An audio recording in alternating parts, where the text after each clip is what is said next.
Well, hello and welcome to Karting Live TV and welcome back to Al Ain in fantastic Abu Dhabi. We were here a few days ago for the Rotax Invitational. We are back for the official opening 2 rounds of the UAE RMC, confusingly called round 1.1 and 1.2. Today's round, of course, Saturday, tomorrow's round tomorrow on Sunday. I might be confused by the round numbers. A man who's not confused about anything to do with UAE, RMC and karting in general, it's Henry Burdett. Henry, you are Mr. UAE RMC. Thank you very much, Nick. I'm not sure about that, but I've been here for 3 years now, and obviously my association with the UAE Rotax Max Challenge goes all the way back to my time when I started with the Rotax well over a decade ago, and it just gives me a huge amount of pleasure to see the championship growing year on year in so many different ways. And of course, you say it's growing, but also, of course, the teams are coming on and the drivers are improving. Are you seeing real material improvements? Absolutely, absolutely. Number one, we've got world-class venues. Al Ain Raceway here, Dubai Kartdrome, Yas Marina, an actual Formula One circuit, and the Al Fassan Sports Club. They've always been here. Now you've got teams. You've obviously got teams from the UK and Europe that have come over, but there are now homegrown teams, Emirati teams, that are sprouting up, and they are doing so with European-style technology, European-style organisation, and they're bringing with them drivers that have competed on the world stage from around the world, which just makes it a lot better for the local drivers to compete. The competition in their home is higher. Now, I think we need to hear from these teams and these drivers, but I think, to be honest, I can't send you on your own. No. I think you need to go and find Joe Bradley and deliver a paddock show for us. There are 2 drivers for Ital Course Middle East who are novices. Felix Jebjerg, you're in your 2nd ever race, but Rafael Zagati in Minimax, this is your very, very first race. Yes, correct. Well, I'll tell you what, we'll start with the youngest member of Ital Course Middle East, Felix. What did the Rotax Invitational teach you 2 weeks ago? Drive smoother, be quicker basically. Just improve everything and then try to beat everybody. Try to beat everybody. Now, you've come back and you've had a bit of practice today. What have you learned? Are you quicker already now, today, than you were 2 weeks ago in the racing? Yeah, I think so. Without the yellow flag, we could have been much faster. Maybe like a second, but it's fine. Now, in Micromax, there are over 20 of you racing. Where do you think that you are going to end up come the final on Saturday and Sunday? Well, I believe I'm the best novice, so I think P1 rookies. P1 in the rookie class. Okay, well, we'll hold that thought for a minute. And now we'll move over to our Minimax driver. Okay, so Rafael, first of all, tell us a little bit about what got you into karting and how this came about. So it once started when one weekend I tell my dad, please, can we go try karting? He said, okay, I'll book you a session. We go to Dubai Autodrome and the indoor session. I start racing with like 8 professionals and I get top 2. I'm like, ooh, this is very fun. So then I keep going there almost every weekend, more and more. And then my dad tells me, oh, there's a karting school. You want to go there? Obviously I do, yes. And then up till now, I started going into professional karting, and it's been a long journey. It has been a long journey, and you haven't even, done your first race yet. Yes. Are you excited about, this first weekend? Nervous? What are your emotions? I feel a little bit nervous, but also very excited that I can see, compared to other drivers, what I can improve and how are my times. Okay, but now, even though Felix by there is a younger, what has Felix been able to tell you about what a race meeting is actually like? He told me all about the racing starts, also about the first lap, that there's a lot of people and you have to be very cautious of where you turn and also be very aggressive. Okay, so cautious at the start and then aggressive. Is that right, Felix?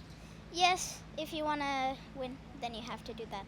Now, if we're standing here now, this is at end of the day testing on Friday.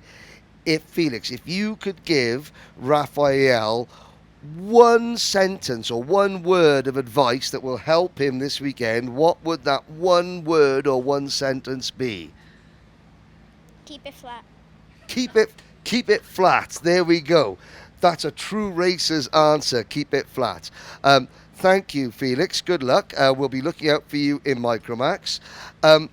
Raphael, in Minimax, you're driving the brand new Ital Course chassis, which is very unique as well. Now, as a driver starting their first ever meeting, you maybe don't understand how unique this is. That's why we got Luke Thompson, Ital Course Middle East team boss, who's going to come in, and he's going to show Joe Bradley a little bit around your go-kart. But, you know, as a brand new kart, what is your aim this weekend? Get top 10. Get a top 10. There we go. Get a top 10. Well, there are the two Ital Course Middle East drivers. We'll now have a chat with the team owner to discuss just a little bit about what makes the new Ital Course chassis so unique. I've had to snatch the microphone off Henry for this one. Luke Thompson here.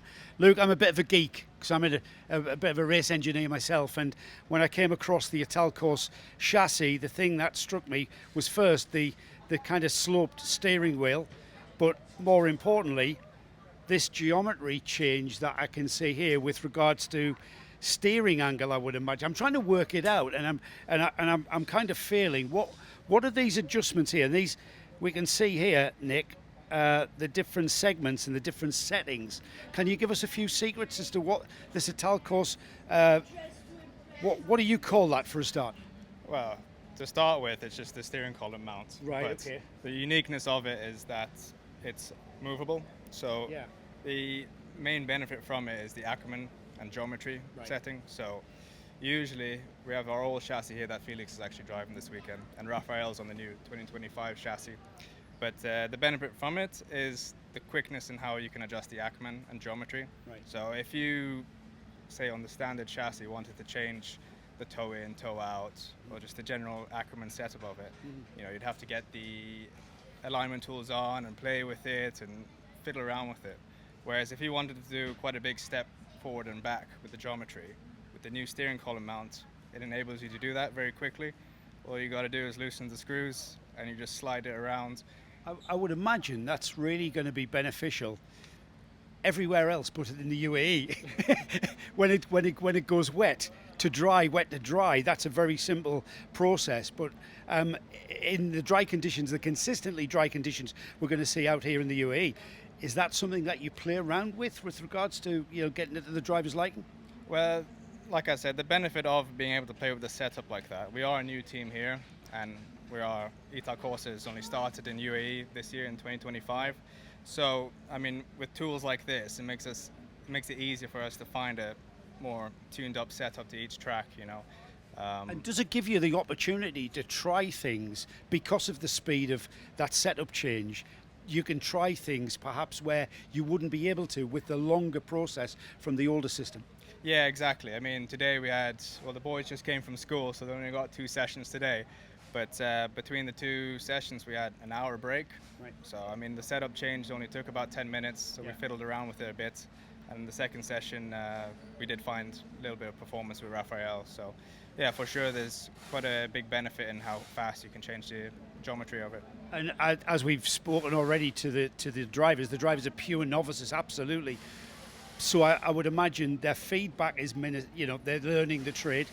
But you mentioned their performance gains. That's how you would measure it, Luke. Oh, how would I measure it? Sorry. Yeah, that's how you would measure it. Performance gains, if you get your driver to go quicker. Yeah, for sure. I mean, in the first session compared to the second, Raphael found 2 seconds. Oh, wow. Okay, a little bit in driving, but he also felt a bit more comfortable in the kart as well. So, for sure, there was some performance gain as well there for him. And like you said, him being a novice, he doesn't really have all that detailed feedback just yet. Yeah. But if he can feel that there's a little bit of an improvement, it's already a proof of concept. And like I think you mentioned confidence there, and that is massively important in a young driver. He's got to have the confidence to turn into that corner without the rear end coming round and catching him out. Exactly, yeah. And as Felix said earlier, try to keep it flat. Yeah, keep it flat, absolutely. Well, Ital Corsa is going to try and keep it flat. I wish you all the very best of luck, Luke, and best of luck to your novice drivers as well. Thank you. Very much. Last season's Minimax champion, Ari Kallenberg here, has not able to retain and have a go at retaining his championship because, well, you grew up, didn't you? Yeah. And you became a junior. Is that a good thing or a bad thing? It's a good thing Why? because it's faster and better. Right, it's fast. I knew he was going to say that. Right. Wider, sticky tyres on a junior road tax, both front and back, and more importantly, much more power than that Minimax, I would imagine. Yeah. Tell me the major differences. Tell me, first time you ever got on a junior road tax, what did it feel like? I was just feeling really short in the car. Well, could you not manage to reach the pedals hardly? Not really. Right, what did you think about the performance? Felt I got quite tired on my first day, but I kept growing my stamina and I got better. So what do you mean about tiredness? Where was it taking your energy? What was taking your energy so quickly? My neck. Your neck, and that's because of the grip level in these things. No, because the G-force. Right. From the grip. Yeah. Much more grippier than a Minimax. Yeah. Right. What about the power? Did that blow you away? Not really. Right. Just a lot more bottom end. What is it like to race with drivers that are a bit older than you, aren't you? I mean, are you 12 now? I'm 11. Oh, so you're still only 11, right? Yeah. So you could race with people who are 15 and stuff, can't you? Yeah. Right. Is there a different attitude, different personality from the older drivers? No, they're all just numbers. And that's the way you think. That's just a driver with a helmet on. Yeah. And is there anyone that you kind of thought, when you move up to the older class, there's people have reputations, don't they? Quick drivers. Yeah. Do you consider that? Not really. So what? How do you get your head around that? What's the psychology of that? I just think that everyone's the same. Focus on hitting your braking points. Yeah. Yeah. So, have you got a chance of back-to-back titles in different classes? No, because I can't score points. Why is that? I'm too young. Right, that's what caught me out. That's why I thought you were 12. So when are you 12? Next year. Oh, so 2026, you're 12. Right, so can you score points when we go to the 2026 rounds of this championship? Yeah, I can. Right, so you're going to be on the back foot for, well, this one, Alpha San, and then the December round as well. You're going to lose a lot of points, aren't you? Yeah, a lot of points. So tell me, Ari, is this just a building exercise going forward to win a junior Rotax championship? Yeah, pretty much. I've got 3 junior years. This is like preparing for my next years. Right. And so, how's it going so far then? It's going all right. Better than I expected. Why is that? What did you expect? I didn't expect to be as fast. I thought I'd be more of a mid-pack runner, but I'm like top 10-ish. You must be pleased with that, though. Yeah, Yeah. And it's kind of like you belong. kind of. Only 11 and already at the front of the junior Rotax pack. That's pretty special. GGM's obviously giving you good kit in this class, yeah? Yeah, they've been really good. When I joined them in December, they've helped me a lot until this point. And does it help when you've got a team like GGM around you that you make that transition to the faster class? Yeah, it was quite good. George helped me learn how to get better and learn how to drive the junior. So it's not like you just throw it into this cart, get on with it. You actually get coached and also I would imagine the team are helping you with understanding the dynamics of the handling and the setup, etc. Yeah, Yeah. And how much input do you as a driver give to that process? quite a lot. Yeah. Give me an idea. Think about people out there who don't understand the technicalities like you and I do. So what exactly would you be saying to your engineer after a race about things like setup? Like, I'd tell them how the power felt where I'm losing and where I'm gaining. I'd tell them what I think about the handling of the car, like if there's too much front end or too little, and then ask them if they could change it a bit. And are you at the stage now where you understand the kart, and are you asking for changes like give me a different tyre pressure, give me a different camber, or do you leave those decisions to your engineers? I leave them to George and Bertie. Right, so you basically feedback as the driver, they do the engineering. Yeah, Right, you much prefer that? yeah, Just get on and overtake people. yeah. Right. Harry, it's been a pleasure to talk to you. Well done on last year's championship, and best of luck for the coming season. It's a shame that Harry, because of age, won't be scoring points, but I would imagine we're going to see him at the front of the junior Rotax field. 2 years ago, the Dojo Moto team morphed into one of the most impressive outfits in the entire UAE paddock, the Mumbai Falcons. They're some of the most recognisable karts on track, and the team have become one of the most successful off track as well. I'm here with team boss Anjum Sheikh. Anjum, thank you for showing us round your awning. First of all, tell us a little bit about how the Mumbai Falcons came to be. Well, we were doing well as Dojo Moto, and I got a call from Mumbai Falcons and said they wanted a karting division, and they made us an offer, and then we said, let's do it, yeah. And then now I still handle the whole team myself. It's just a different brand, and of course, it's an arm of a F4 team. So we start from karting and then go into F4 and F3. Now, obviously, you're not India's national team, but you represent India in the karting world on a bigger scale than any other. So you're certainly India's most recognisable karting team, and now probably the only pathway for Indian drivers to go from karting into cars? Yes, yeah, I would say so, because eventually we will go into India as well and have the karting team in India, and then from there we go into F4s and everything. But at this moment we are just starting as Mumbai Falcon for the last year and this year, and then graduate the drivers into F4 and then eventually into F3s and that kind of stuff. So let's have a little look around your own, because you cater for all classes of kart. Now you've got Maurice Canyopas is coming back in DD2 Masters, a famous driver in these circles, a multiple champion before, coming back in after some time away. Currently world champion electric now. Yeah, and the reigning E20 Masters champion in Rotax. Over there, you've got your data thing. Now, Harry the Lion Hannum, a multiple champion, is here doing some driver coaching as well. Talk a little bit about the driver coaching side of it. How important is that been for you guys? Well, it's very important because we have drivers coming from everywhere, and we have our local drivers as well. So it's always better to just have the champion that you've had before coach the drivers, and there's more respect and they know what they're doing. And Harry has driven in every single track in UAE and around the world as well. So it actually makes more sense, and the drivers take him more seriously. And his knowledge is, very important for us. Okay, well let's keep having a little look around.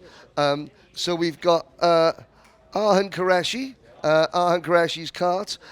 We've got Mitant Jain. Now Mitant was last year's runner-up in the junior championship. Nathan Kappen. Nathan was your first champion, wasn't he? He was the junior Rotax champion last year. He's now moved up to seniors. What was it like getting the Mumbai Falcons the name as a champion? Well, I think if I'm not wrong, Harry was the champion first. Harry got the O-Plate championship, and then I think a few months later, Nathan got his first. So yeah, it is pretty big for us, because as a rebrand, as a complete different team, you need to have some sort of championship as well. And we were hoping for more, but at least we were happy to have two. And of course, Harry's an expat, but Nathan is an Indian driver. You can see the Indian flag next to his name. Yes. That must be something that's quite important, obviously, because India's quite an underserved nation in terms of karting. When the nation of India wakes up to the sport of karting, I've got a feeling there's going to be an awful lot of drivers wanting to join and get involved in karting, and this would be obviously their first port of call. Yeah, 100%, because it actually opens the door for them, and then they know it's an Indian team internationally, and then Indian driver winning the championship, and we have about 5 drivers from India just flown in here just to do the race, to the championship actually. So yeah, it's paving the way, and it's actually good for the whole sport in India. Okay, well, we'll keep moving down the order. Now, you had a really good Rotax Invitational, Oscar Lambert, winning in seniors for you. We're going to try and find out one of your drivers as well. We'll keep going down through, again, the setup, the awning, very impressive. You know, did you take a lot of inspiration from European teams to make it look like this? I mean, you always have to look up to people and do better. We've got in fact, it was supposed to be 4 tenths. We have four less drivers. Next race there'll be 4 more drivers coming in, so we'll have to do another tent as well. And you've got the hospitality unit by there for the mums and dads as well. That's just keeping them out of us. That's just keeping the parents out of the way. That's always a good tactic. R1.1 will come in. We've also got a grand final Rotax champion here, Scott Marsh, helping to do driver coaching. In fact, we'll try and peek in and see what Scott is saying there. But what are your hopes this year and beyond for the Mumbai Falcons karting team as we see one of your Micromax karts coming in behind us there as well? So really you're serving drivers from Micromax all the way up to DD2 Masters. Yes, definitely. I mean, the hopes are still win every class, Yep. but we all know racing is not that easy, and but we keep trying, and we want to win everything we can, and we'll keep pushing for that. All right, thank you very much, Andrew. Let's have a little look. As you can see, the data coaching, such an important part of modern day karting. You've got 2022 Rotax Grand Final Junior Champion Scott Marsh here. Several of the other drivers. Who have we got? So this is Nathan Capper. Nathan, last year's Junior Champion, now up into seniors. What's Scott teaching you, and what are you learning from all these data equipments here? I'm learning how to improve as in pace wise. So hopefully, if we get a good qualifying, we could be at the front.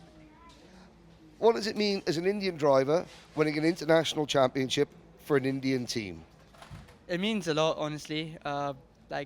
Representing my country, so it feels quite good to be at the front representing India. Yeah. This year, only 38 other seniors to deal with. How are you going to cope with that? Just try to be quick so I could hopefully get into the lead and pull a gap and make an easy win.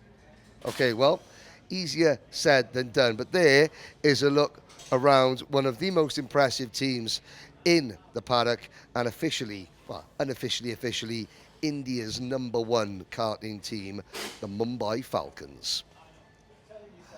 Birrell Art Middle East is now called Motorscape Middle East. The team may be different colours, the drivers are largely the same, including Jack Doe in Junior Rotax. Jack, welcome to the UAE Rotax Challenge. You were at the Invitational, and I think it was fair to say it was a mixed weekend for you. Yeah, correct. How about this weekend? How is it shaping up? Shaping up good. We have some decent pace in practice. We didn't go new tyres this morning and we didn't test yesterday, but at the moment it's looking good. Now, talk a little bit about racing out here in the UAE, especially in Junior Rotax. How difficult is it? How aggressive is it? And how much do you need to learn very, very quickly? It's definitely very aggressive, all the drivers. Most of them have got a lot of experience in Europe as well, which obviously makes it a lot harder to compete with, but overall it's a brilliant championship. Now, last year you were racing for, is it 5 Motorsports as well, which was, I think, your own family-owned team, is that right? Now, is that still going to be waiting for you when you finish karting? That is the plan, I think, but yeah, it's not done, I don't think, yet. It's not done yet. So tell us a little bit about your kart this weekend, who's running it, and what your plans are, what your hopes are this weekend. So it's a Birrell, obviously. I have Marky Mark and Sanad. Sanad's the engine guy and Marky's the chassis guy.